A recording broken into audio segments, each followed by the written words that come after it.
Ugh, Bubbles, the all-seeing dolphin, does not make a cameo in this movie. 0 stars. But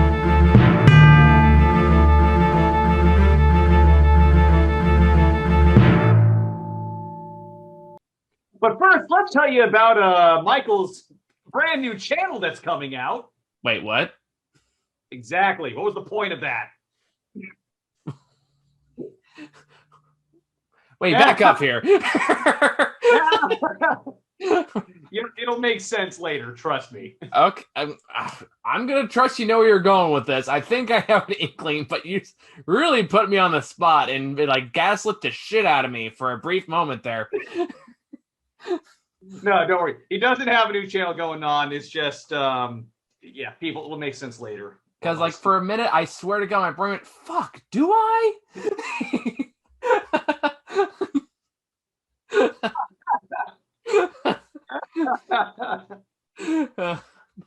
Anyway, so for the long-term time fans watching this, no, I don't have the Batman costume on today.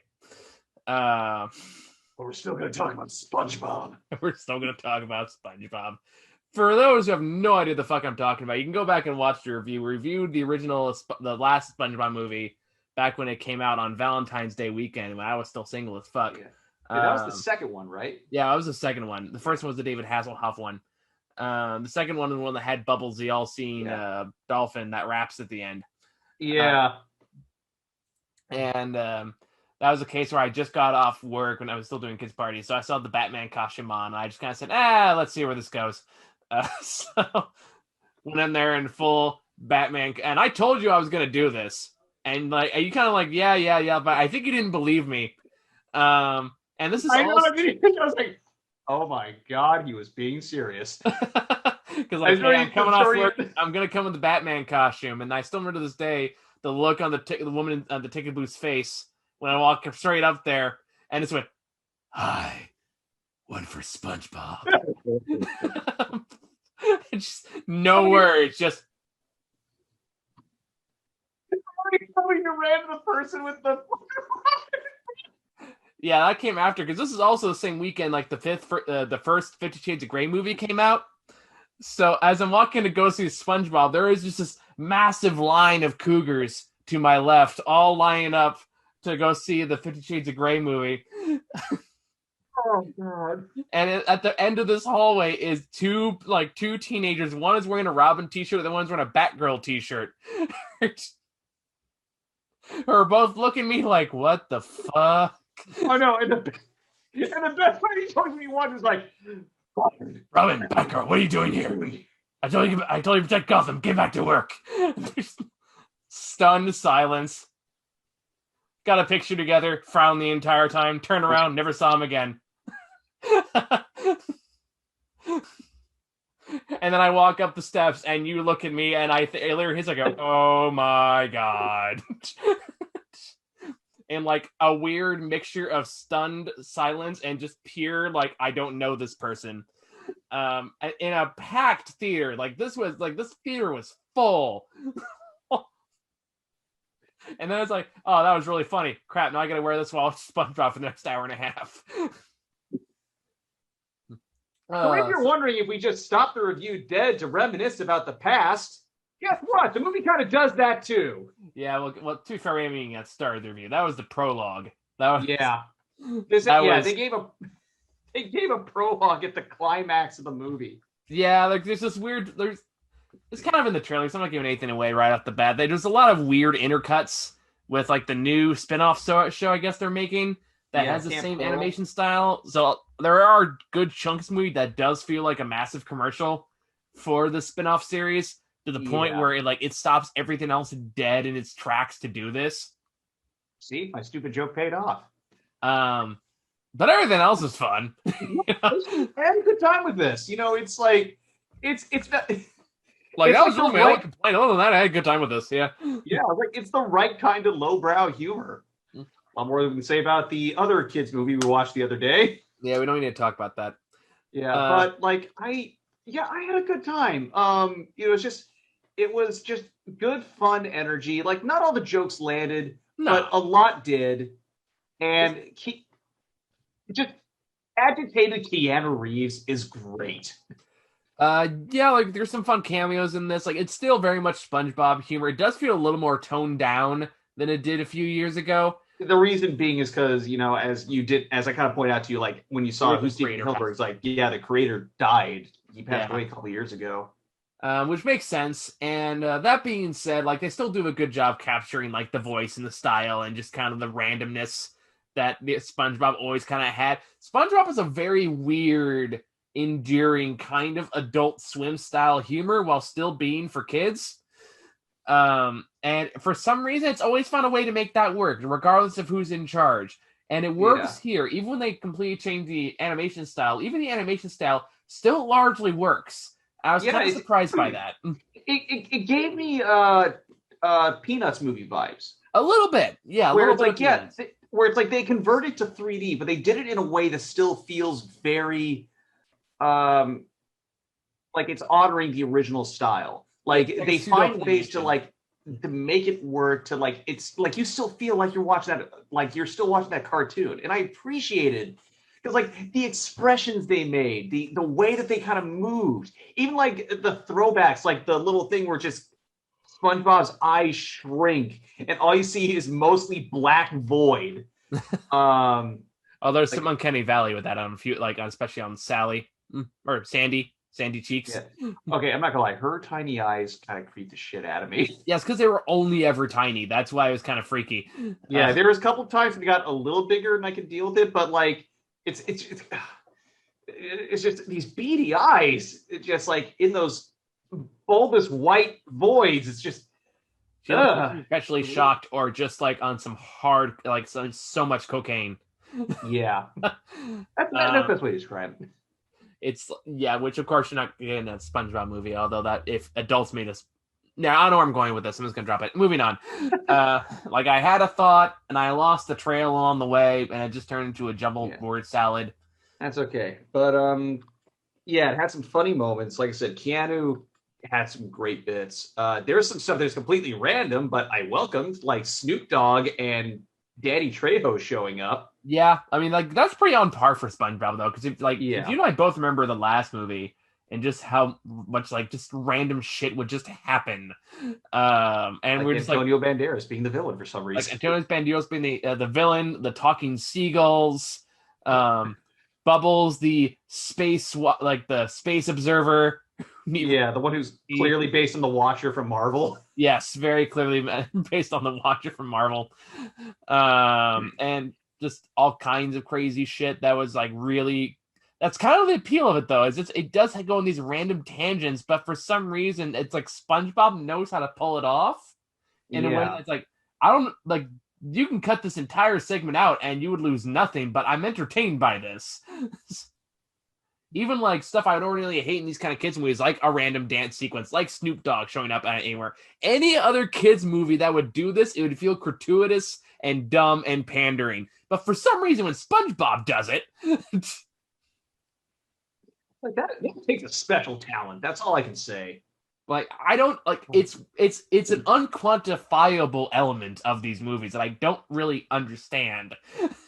To be quite honest, like, okay, why does it not bother me here? But if Ice Age 7 does it, I'm gonna be really mad.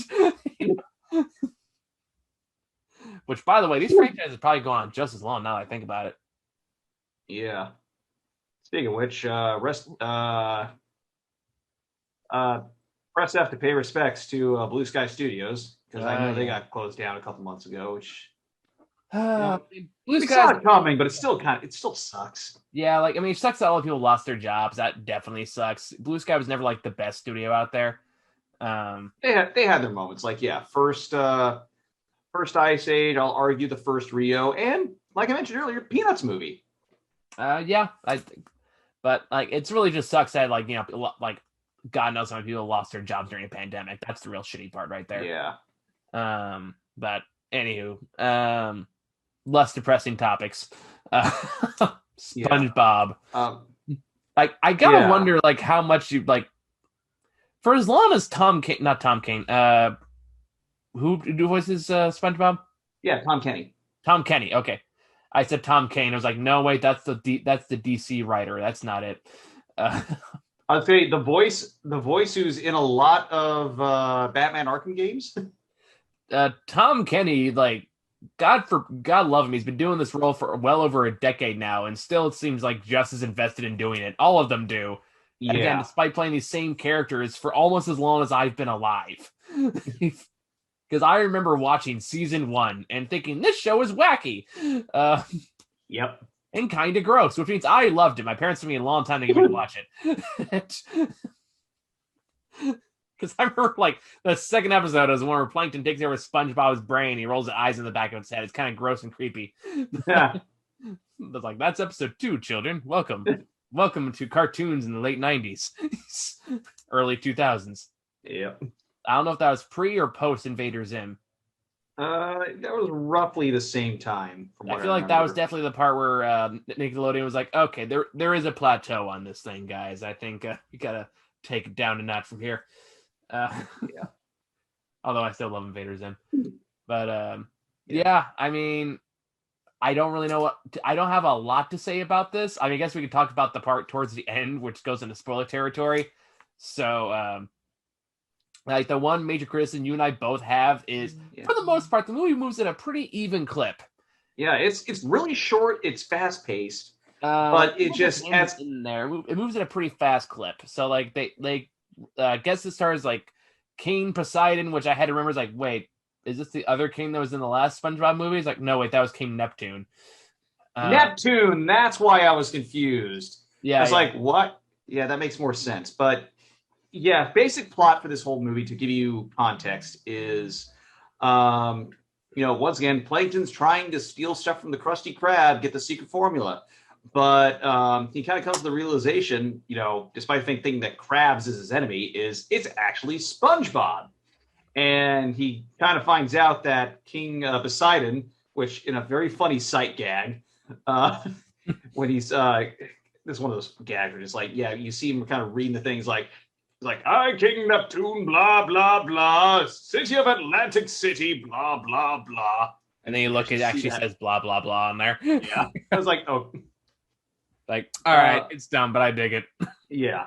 There's a lot of moments where, like, it was dumb or it was not original, but they somehow make it work. It's kind of like the same reason why a lot of Mel Brooks movies work in that same kind of way. But, anyway, so he comes to this plan because, Neptune's, like, freaking out because he's, like, got a crow's feet. Yeah.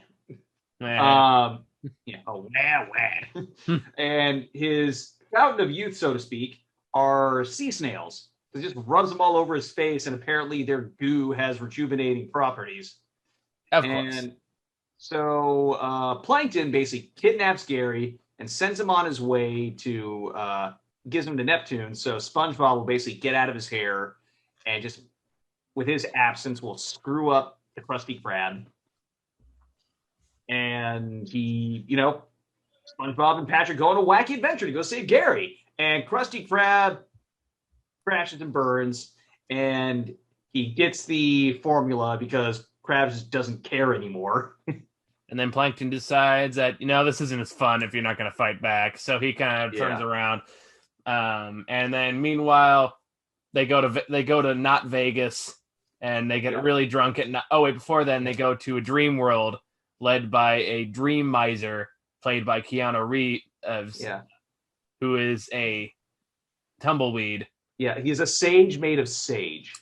Yes, who tells them to break the curse of a bunch of zombie pirates led by Machete, who's really upset that they sung and danced without him. Yeah, whose dance troupe was led by Snoop Dogg. Yep. So, and then they realize he's like sensitive to sun.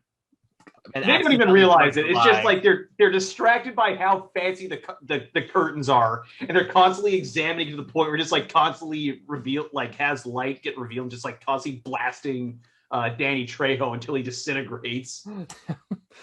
And it sounds funnier than we're describing it, but it actually kind of works pretty well. Because it just feels like, Patrick and SpongeBob just having a conversation about curtains. Yeah. Like, once the rod goes bad, you might as well just place the whole curtains, Yeah.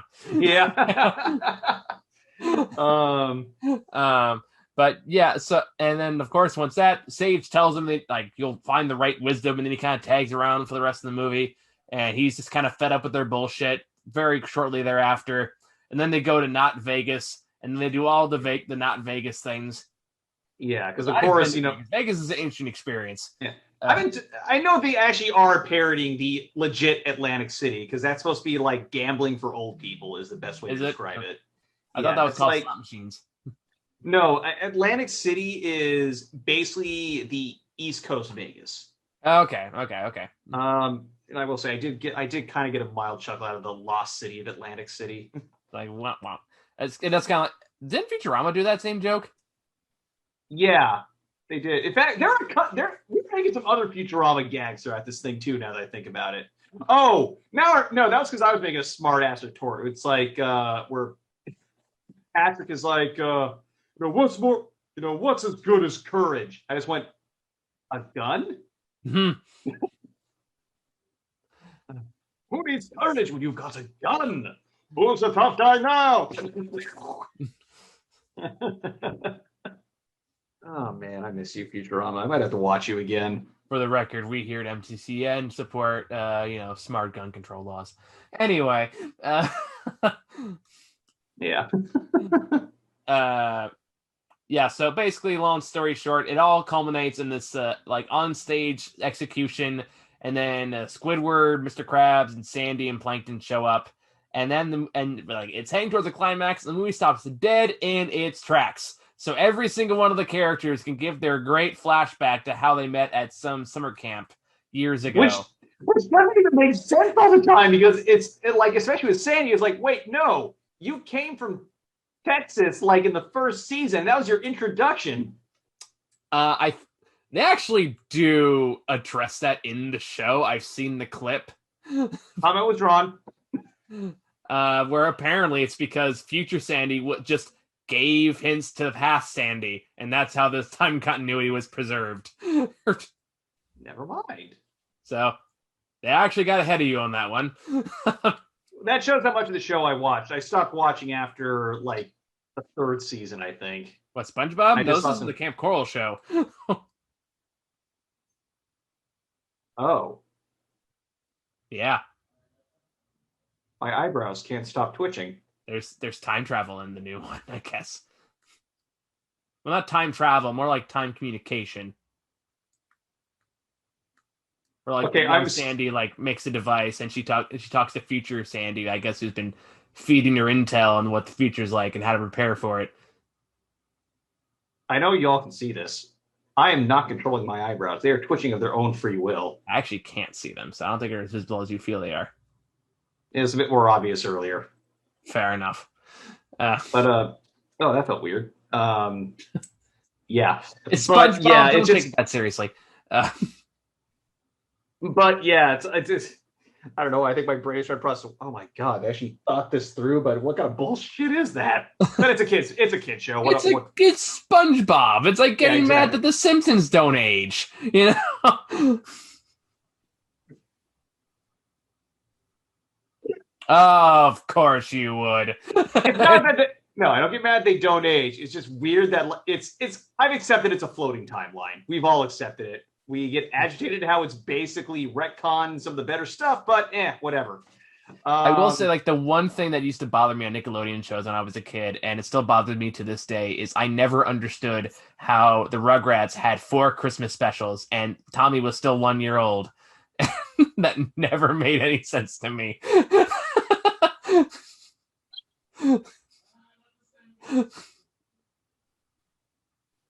That still bugs me. Even today, it's still, and a Hanukkah special. I mean, to be fair, Hanukkah and Christmas can kind of overlap, so. True, but how many times can you meet Santa before you turn 2? You know, that's all I'm saying. Moving a time loop. Ooh. But yeah, anyway, as we mentioned, they're all given flashbacks. Yeah, Sandy, Patrick. Oh, I will admit, the lead-in to his story was kind of funny, though. Oh, yeah. Because I think Sandy gave the first backstory. Yeah, because they all say as SpongeBob's defense at this stage court. Yeah, and after Sandy gives us a heartfelt flashback sequence Patrick just goes, "He broke the law." Yeah. And we really thought that this was going to lead straight to a guilty. But no, well, I thought they were leaning into it because earlier he said he was going to give incriminating evidence on the defendant. It's like, but Patrick, I'm the defendant. It's like, oh, yeah. So I thought they was going to lean into that, like do like a few good men. I kind of wish they did, but oh well.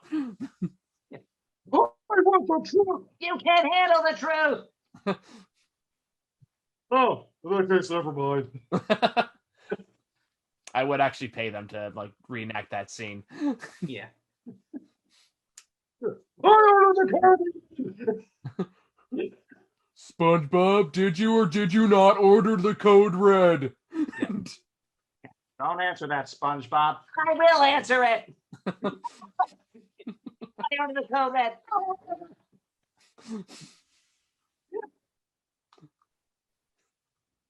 Maybe just a little tired. But yeah, as we mentioned, that whole shtick just stopped the movie dead in its tracks. They do this for probably, I feel like what felt like a good 10 minutes of like it definitely felt where like it was mostly a commercial at that point. And it's like not awful necessarily, but does like drag on. You're kind of waiting for the movie to pick the plot back up. Yeah. And it eventually does, to its credit. Yeah. And it ends in a very SpongeBob way. Yeah. But I will also admit, I did kind of laugh at the way that Krabs was approaching when they got to his part. It's like, I could tell you that some such, how he changed my life, but I won't. I can tell you how he got me through hard times when I was just in a small shack, but I won't. It's like making kind of a joke out of it, but then it just kind of, once again, stopped it, then picked back up after the musical number. Yeah. But yeah, I mean, I don't really have a lot to say beyond that. Other than that, I thought it was a perfectly serviceable movie. Yeah, if you're looking for something to kill time with, definitely give it a watch. I mean, there are worse things out there, and like I said, like this is something where even with that time stopper, I enjoyed this movie. Like I had a good time, and that is all I wanted. I got it. I mean, like if I had to pick like my favorite SpongeBob movie, like the second one's still my personal favorite. I still need to actually watch the first one. I remember watching the first one a long time ago. It's wacky as shit, but the second one definitely tops it. Yeah. That one literally ends on a fight scene on David Hasselhoff's ass, I think. I just remember them like using him like a jet ski, and it looked really awkward. Oh yeah, I think you can actually like there was an auction for that jet ski too, not too long ago. Look it up. It's a real thing. Oh my gosh. But yeah, so if you have a Paramount Plus account, there are some trials. Like there's a free 30-day one on Amazon, or go to Paramount Plus and they'll give you a free 30-day trial. Also, if you want to subscribe, half off with the code YEAR off a yearly account. Yeah, I'm gonna send you something real quick, Grant. I want you to take a look at that. They're not. I should also clarify, we're not getting sponsored. No, we are. But just for those of you, I wish. I would gladly sell my soul. But yeah, if you want to save some money, just type in YEAR if you get a yearly subscription, and it just knocks it down from like $30 for the commercial one and $50 for the commercial free one. But either way, you'll still get the free 30-day trial on top of that. So who knows? You might not even have to get that far. Did you see the link? Yes, I did. Good Lord. Yep, real thing. It's 14 feet. It's a big ass David Hasselhoff. Look it up. For those wondering for context, I'm too lazy to put it on the screen, but look it up. It's a real thing. You know what's weird? What? I just imagine he has a personal helicopter that's shaped like his face called the Helihofter. Okay. That's right. That's like some Batman territory right there. Even does like the animal Joker laugh from like what was the name of the episode with the casinos? Ironically enough, I actually just watched that one not too long ago for the first time. Oh, you never seen it before? No, because my wife and I are watching through the Blu-rays right now for the series, and we are enjoying it. I think it's all on HBO now too. Yep, it is. Anywho, Yeah, SpongeBob. It's perfectly serviceable as SpongeBob. It's a good time. Yeah, it's worth your time more than Tom and Jerry. Yeah, there's plenty of like I said, plenty of good jokes. Like also Patrick and SpongeBob having a fight in a jail cell in which Patrick just leaves. Oh yeah. Just goes to a neighboring cell. And then Keanu also adding on top of that. It's like, your courage will come at a time of need. It's my time of need? No. Things get much worse. It's zany, it's kooky, it knows what it's doing. It's fun. Yeah. Go into it, don't take it too seriously. Have a good time. Yeah. I think it's all we got for that one, and that more or less catches us up, unless people really care about Flora and Ulysses and finding Ohana, which I doubt. I doubt that as well. So I think at least Moxie and Cherry are the last two ones on my list. And then next week is the Snyder Cut, so that's going to be an event apparently. I'm definitely curious about that one. I'm not. But I'm gonna watch it. I know you don't like Snyder. I'm hit and miss. Like I enjoyed his earlier stuff, but I will admit, like the past couple movies. I understand the appeal of Snyder. I have nothing against Snyder personally. It does not fit with this aesthetic. Yeah. And I'm a little tired of his obsession with masculinity, but that's a whole nother topic. But anyway, we talked about that yesterday. We don't need to regurgitate it today. Yeah. We'll catch you next time then. Yep. Thank you guys for watching. See you later.